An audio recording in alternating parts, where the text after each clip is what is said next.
Diceritakan pada tanggal 8 Ramadan tahun kedua Hijriah, Rasulullah bersama para sahabat keluar dari Madinah.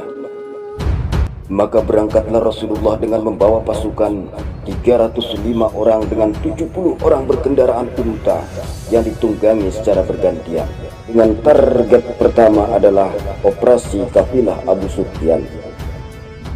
Hingga akhirnya Rasulullah pun berhenti di satu lembah, namanya adalah lembah Jafran. Dan di lembah ini beliau mendapat kabar bahwa kafir Quraisy telah keluar dari Mekah untuk melindungi unta-unta mereka. Selanjutnya Rasulullah dan pasukannya berangkat hingga sampai mendekati Badar.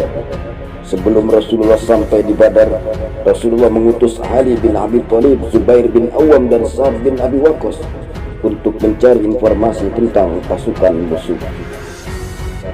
Akhirnya Rasulullah SAW mendapatkan informasi akan jumlah pasukan musuh. Pasukan musuh berjumlah 700 hingga 1000 pasukan berikut dengan para pembesar Quraisy. Maka mulailah kaum muslimin membangun pos-pos komando untuk Rasulullah agar beliau bisa tinggal di dalamnya sekaligus memberi komando kepada pasukan. Sementara pasukan kafir Quraisy pun sudah menduduki tempat-tempat pertempuran dan siap menghadapi kaum muslimin.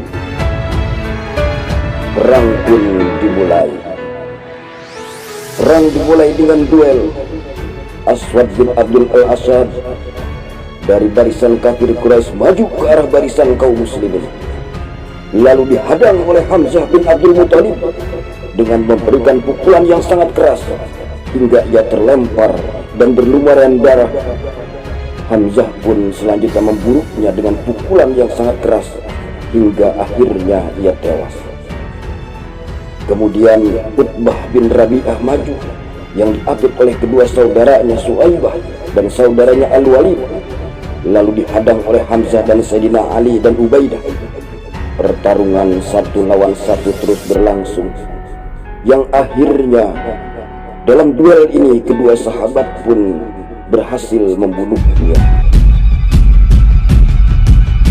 Untuk sementara kedua belah pihak menghentikan pertempuran, dan pertempuran kembali terjadi pada hari Jumat pada tanggal 17 Ramadan tahun kedua Hijriah yang dipimpin langsung oleh Rasulullah. Kekuatan kaum muslimin semakin bertambah dengan seruan-seruan jihad. Peperangan yang begitu dahsyat dengan udara yang panas membuat pasukan kafir Quraisy harus mempertahankan keselamatan dirinya masing-masing. Rasul berada di tengah pasukan muslim dan sesekali mengambil segenggam pasir lalu dilemparkan ke pasukan kafir Quraisy sambil berkata, "Terhinalah wajah-wajah mereka, terhinalah wajah-wajah mereka." Sementara kepada para sahabat beliau mengatakan, "Bertahanlah, bertahanlah kalian." Hingga semangat kaum muslimin semakin berkobar, membuat pasukan kafir Quraisy lari tunggang langgang. Sebagian ada yang terbunuh dan sebagian ada yang tertawan. Kaum muslimin pun memenangkan pertempuran dan kembali ke Madinah dengan membawa kekuatan yang semakin bertambah.